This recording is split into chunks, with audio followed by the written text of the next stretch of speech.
Good evening. So my name is DK and you are watching Learning Mortgage. तो आज हमारा नया subject हम देखने जा रहे हैं जो कि है calculation of overtime income, commission income और बोनस इनकम। पहले की वीडियो में आप लोग देख चुके होंगे कि सैलरी का इनकम कैसे हम लोग निकाल सकते हैं, चाहे वो वीकली इनकम हो, बाई वीकली इनकम हो और लाइक आवरली इनकम हो और मंथली इनकम हो। तो ये हमारा नेक्स्ट वीडियो है जो कि हम बात करेंगे और समझेंगे ओवर टाइम इनकम कैसे कैलकुलेट किया जाता है, कमीशन इनकम कैसे कैलकुलेट किए जाते हैं और द बोनस इनकम कैसे कैलकुलेट किए जाते हैं और इसका कुछ जो है की पॉइंट्स हमें याद रखना होगा। तो पहला यहाँ पे मैं स्टेप जैसे लिख दिया हूँ, आप ये देख सकते हैं। पहला स्टेप जो है, हमेशा जो अंडरराइटर को है वो पहले बेस इनकम से क्वालिफाई करना होगा। अगर बोरोअर बेस इनकम से क्वालिफाई नहीं कर रहा है, बेस इनकम यानी सी जो भी है उसका hourly income, by weekly income, monthly income, उस इनकम से अगर क्वालिफाई नहीं हो तभी हम जाके उसको ओवर टाइम इनकम या कमीशन इनकम या फिर बोनस इनकम से कंसिडर करेंगे। अगर बेस इनकम से क्वालिफाई नहीं हो रहा है तो, अगर हो जा रहा है तो वेल एंड गुड, अगर नहीं होता है तो हम जाके नेक्स्ट स्टेप जो है overtime income, commission income और बोनस इनकम पर नजर डालेंगे। तो यहाँ पे देखने के लिए, if the borrower needs supports of overtime income, the bonus, commission income to qualify for a loan, a lender will require additional documentation. जैसे कि यहाँ बोला गया है, अगर उसको क्वालिफाई करना है वो ओवर टाइम इनकम से तो एडिशनल कुछ डॉक्यूमेंट वो लगेगा। तो वो डॉक्यूमेंट क्या है ना, रिसेंट पे स्टब्स है अलॉन्ग विथ 2 साल का W2 उससे प्रीवियस ईयर का चाहिए। और उसके साथ साथ अगर आप कमीशन, बोनस या फिर ओटी करते हैं तो आपको एडिशनल और डॉक्यूमेंट एक लगेगा जो कि है complete return verification of employment, जो कि रिटर्न वीओई हम लोग कहते हैं और उसे फॉर्म का नंबर जो है 1005 भी हम कहते हैं। तो यहाँ पे 3 चीजें आपको याद रखना होगा। अगर बेस इनकम से क्वालिफाई नहीं हो रहा है तभी जाके हम लोग ओवर टाइम, कमीशन और बोनस इनकम पे जाएंगे। अगर हमें बोनस, कमीशन और लाइक ओटी इनकम कंसिडर करना है तो एडिशनल डॉक्यूमेंट लगेगी, 2 साल के प्रीवियस ईयर W2 या तो फिर रिटर्न वर्बल वीओई या फिर 1005 फॉर्म हम कहते हैं। नेक्स्ट चलते हैं, यहाँ पे और कुछ की पॉइंट्स लिखा हुआ होगा, आप पॉज करके वीडियो को देख सकते हैं कि क्या लिखा हुआ है। Borrower can qualified using OT commission bonus only he haves been receive it for the last 2 years। समझ में आ रहा है? 2 साल के यहाँ पे वो हिस्ट्री होना चाहिए कि 2 साल से वो कमीशन, बोरोअर इनकम जो है वो रिसीव कर रहा होगा। अब मिनिमम जो रिक्वायरमेंट है वो 12 महीने का है, 1 साल तक उसे मिलना चाहिए। अगर हमने कहा है कि W2 2 साल का प्रीवियस चाहिए तो उसमें एक चीज नोट करने वाली बात है, W2 will not bifurcate the bonus income और income through OT, bonus, commission. W2 में जो है वो इन तीनों इनकम जो बाइफरकेट करके नहीं आता है, वो टोटल होके ही आता है। Whereas रिटर्न वीओई में ये तीनों चीजें बाइफरकेट होके आता है। आप रिटर्न वीओई में देख पाओगे कि अलग अलग हिसाब से ओटी, कमीशन और बोनस इनकम उसमें लिखा हुआ होगा, मेंशन किया होगा, जो कि W2 में नहीं रहता है। W2 में सब ऐड होके रहते हैं। तो if the borrower is receiving the more than one of OT, commission, bonus, a 1005 is mandatory as the undersigned did not know the breakdown under this category। कहने का मतलब ये है, जैसे W2 आपके पास है उसमें तो बाइफरकेट होके नहीं आता है, सब टोटल ऐड होके आता है। बट वहां पे क्या है ना, एक OT इनकम भी यूज हो रहा है। तो उसमें आप क्या कर सकते हो ना, टोटल W2 इनकम से आप OT इनकम को निकाल दोगे, या तो फिर आपको बेस इनकम को अगर निकाल दो, क्योंकि उसमें तो ओटी इनकम इंक्लूड है W2 में, आपको बेस इनकम जो है वो आप W2 से आप निकाल दोगे तो आपको ओटी इनकम मिल जाएगा। तो वह बेस इनकम कहाँ से मिलेगा? बेस इनकम आपको पे स्टब से मिल जाएगी। समझ में आया? अब देखिए W2 में जैसे 10,000 का टोटल इनकम लिखा हुआ है, ठीक है, बट आप पे स्टब से आपका बेस इनकम निकल जाता है जो कि है 8,000 का। आप टोटल जो W2 इनकम है 10,000, वहां से आप अगर 8,000 का बेस इनकम निकाल दोगे तो आपका 2,000 जो बच गया वो हो गया आपका ओटी इनकम। तो इस तरीके से हम लोग W2 से ओटी इनकम, कमीशन या फिर बोनस इनकम हम लोग कैलकुलेट कर सकते हैं by excluding base income. But उसी केस में अगर आप W2 में अगर बोरोवर मान लो कि कमीशन या फिर बोनस दोनों उसको मिल रहा है, तो इस चीज में हम लोग W2 से हम लोग कैलकुलेट नहीं कर सकते हैं, क्योंकि हमारे पास फर्स्ट एग्जांपल में सिर्फ ओटी था, तो हम उसे बोनस इनकम ओटी इनकम था, तो हम उसे बेस इनकम एक्सक्लूड करके ओटी इनकम को हम लोग एक्सट्रैक्ट कर सकते थे। बट इस केस में अगर दोनों अगर मिलता है, अगर हम लोग बेस इनकम निकाल देंगे तो सिर्फ रेस्ट रह जाएगा आपका ओटी इनकम और कमीशन इनकम। तो उसमें फिर हम लोग का कंफ्यूजन होगा कितना पोर्शन जो है ओटी है और कितना पोर्शन बोनस है। तो इसीलिए हमें 10(5) जो रिटर्न वेरिफिकेशन ऑफ एम्प्लॉयमेंट रहता है वो जरूरत पड़ता है, क्योंकि हर ओटी कमीशन और बोनस इनकम का अलग अलग बाइफरकेट करके दिया रहता है। चलो नेक्स्ट चलते हैं। सिनारियो यहाँ पे एक दिया है और यहाँ पे नोट करने वाली जो है बात है 4 है, तो देखते हैं एक एक करके क्या है। The borrower is just receiving OT in addition to the regular pay. Calculate the YTD OT component using the pay stub. When from the W2 amount deduct by the YTD regular component to arrive each previous year OT. तो मैंने आपको अभी पहले जो example दिया, total आपका W2 income है, वहां से अगर आप बेस इनकम को एक्सक्लूड कर दोगे तो आपका रेस्ट जो बचेगा वो OT इनकम है। तो सिनारियो 1 में वो चीज मेंशन किया गया है। सॉरी, नोट 1 में क्या दिया है, the underwriter should request a verbal return VOE only it is really needed since this document is completed by the borrower employer, it takes time to get this document. तो हमारा loan qualifier का एक limited time होता है, जो closing date होता है एक लिमिटेड टाइम रहता है, 20 दिन का, 1 महीने का, 45 डेज का। तो अगर डॉक्यूमेंटेशन में ही हम लोग अगर ज्यादा दिन अगर फॉलो अप करने में लग जाएंगे तो लेंडर को चार्जेस लगते हैं। तो इसीलिए हमें WVOE तभी ही मंगाना है जब एक्चुअल में रिक्वायर हो।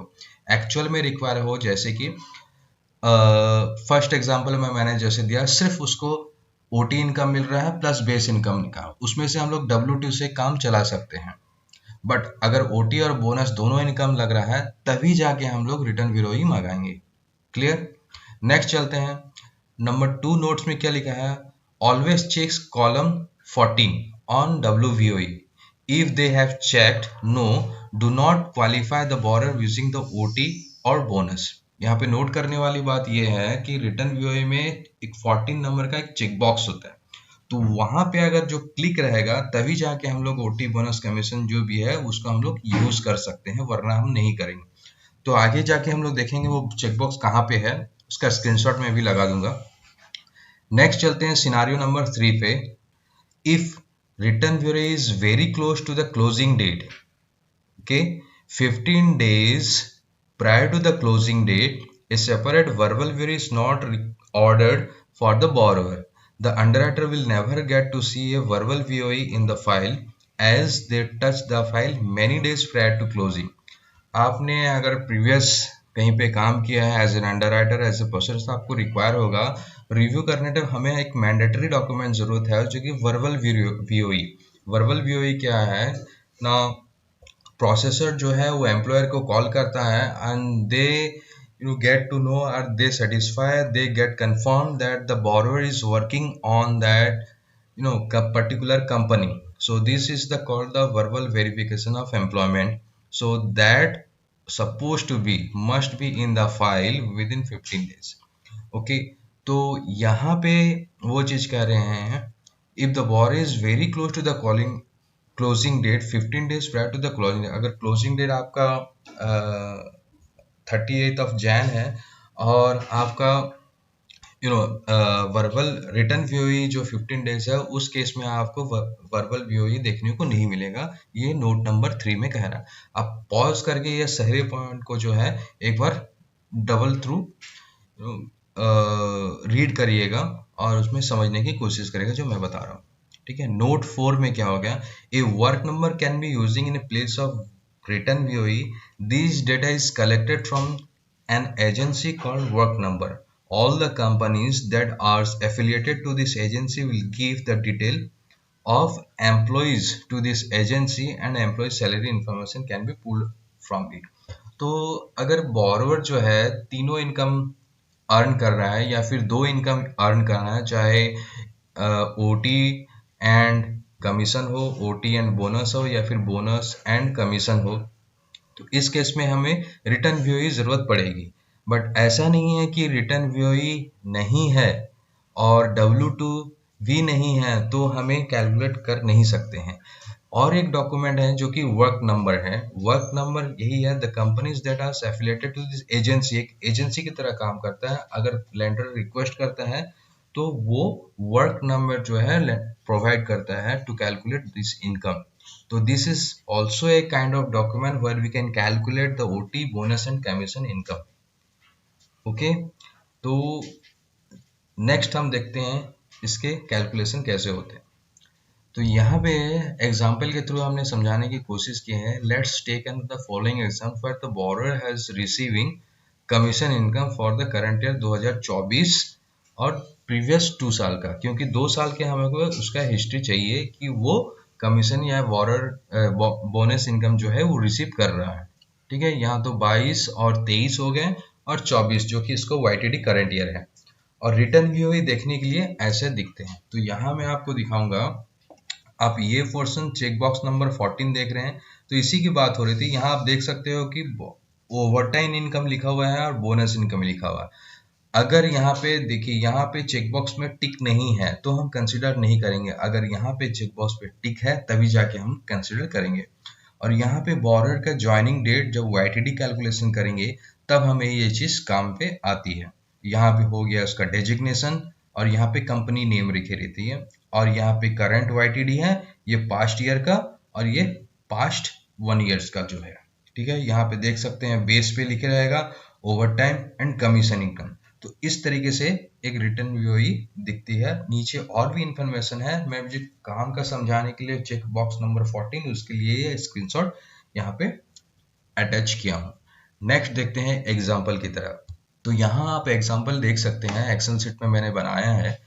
एक WVOE, उसका डेट जो है 30 जून 2024 है। तो यहाँ पे फर्स्ट जो रोज है यहाँ पे देख सकते हैं इनकम का है, एम्प्लॉयमेंट हिस्ट्री, यानी कि वो 2 साल का एम्प्लॉयमेंट हिस्ट्री जो है वो रिसीव कर रहा है, ओटी बोनस कमीशन।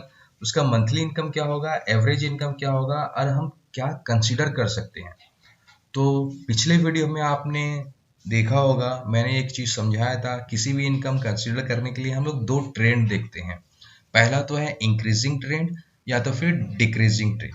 दोनों में से कोई सा ट्रेंड रहेगा, या फिर इंक्रीजिंग भी रहेगा या फिर डिक्रीजिंग भी रहेगा। तो पहले हम देखते हैं कि इंक्रीजिंग ट्रेंड्स। तो देख सकते हैं ये वाईटीडी यहाँ पे लिखा हुआ है, वाईटीडी इन द सिंस 2024 और ये 2023 और 2022। इनकम यहाँ पे देख सकते हैं 2022 में इनकम इसका 15,000 है, 2023 में 20,000 है और 2024 में 18,000 है।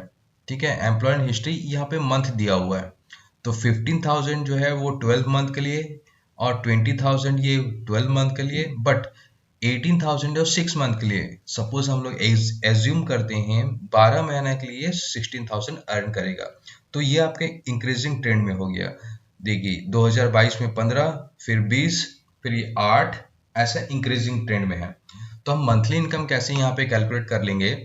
पहले तो मंथली इनकम जो है वो नॉर्मल हम लोग देख लेते हैं। यहाँ पे 8,000 डिवाइडेड बाय 6 1333 आ गई। यहाँ पे फिर 20,000 डिवाइडेड बाय 12 1,666.67 और 15,000 डिवाइडेड बाय 12 1250। ओके, ये है मंथली इनकम हर ईयर का। अब हमें इसे एवरेज लेना है इंक्रीजिंग ट्रेंड में। अगर इंक्रीजिंग ट्रेंड में है तो पहला हम लोग यहाँ पे देखिए एवरेज निकाला हुआ है।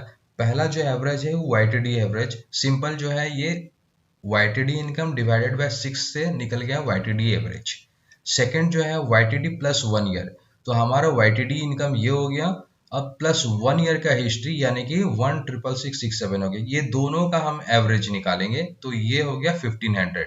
एंड सेकंड जो लास्ट ऑप्शन है वो 3 इयर्स का एवरेज है जिसे लॉन्ग एवरेज कहते हैं, जिसे हम लोग YTD previous 1 year and previous 2 year का हम एवरेज लेते हैं। तो ये हो गया 1460। तो हम सेकंड एग्जांपल पे आते हैं ना, डिक्रीजिंग ट्रेंड। यहाँ पे देख सकते हो 22 में ये 20,000 है, 23 में 15,000 एंड YTD इनकम 8,000। तो ये डिक्रीजिंग ट्रेंड में है। फर्स्ट एग्जाम्पल की तरह हम मंथली इनकम यहाँ पे कैलकुलेट कर लिए हैं, 8,000 divided by 6, 15 divided by 12 and 20 divided by 12। तो ये इनकम हो गया जब हमें डिक्रीजिंग ट्रेंड में रहता है, ठीक है, तो हमेशा वो जो है सबसे लोअर वाला इनकम हम लेते हैं। यहाँ पे ये ग्रीन जो है, ये ग्रीन कहने का मतलब है जो हमें कंसिडर किया है, बट यहाँ पे जो ग्रीन है ये नहीं होगा। हम इंक्रीजिंग ट्रेंड में 2 ईयर का एवरेज लेंगे जब इंक्रीजिंग ट्रेंड में रहेगा। तो ये 1416.67 YTD प्लस 2 ईयर का एवरेज हम लेंगे। ये जो YTD एवरेज है ये हम नहीं लेंगे। ये हम कब लेंगे? जब डिक्रीजिंग ट्रेंड में रहेगा तब हम लेंगे। ये ग्रीन जो मार्क है उसे आप इग्नोर करिएगा, ये सिर्फ एक कंफ्यूजन क्रिएट कर रहा है कि आप वो सही से डिटेक्ट कर सकते ही नहीं, क्योंकि हमेशा हमें कहा जाता है कि कंजर्वेटिव अप्रोच के लिए सबसे कम लिया जाए, बट ऐसा नहीं है। इंक्रीजिंग है तो YTD प्लस 2 ईयर और डिक्रीजिंग है तो सबसे लोअर वन। ऑब्वियसली सबसे कम जो है वो हम ले सकते हैं कंजर्वेटिव अप्रोच के लिए। बस बोरोर को लो इनकम पे क्वालिफाई क्यों करने का, जब उसको एक्चुअल इनकम शो करके हम लोग क्वालिफाई कर सकते हैं और DTI जो है सही थ्रेशोल्ड पे रहता है। तो होप दोस्तों आपको ये समझ में आ गया होगा कि हम OT इनकम कैसे कैलकुलेट करते हैं। अगर यहाँ पे बेस इनकम कैसे कैलकुलेट करते हैं आपको सीखना है तो आई बटन में जाके देख लीजिएगा, या तो फिर वीडियो के डिस्क्रिप्शन में मैं बेस इनकम कैसे कैलकुलेट करते हैं उसका लिंक मैं दे दूंगा। तो मिलते हैं नेक्स्ट वीडियो में एक नए टॉपिक के साथ। Thank you.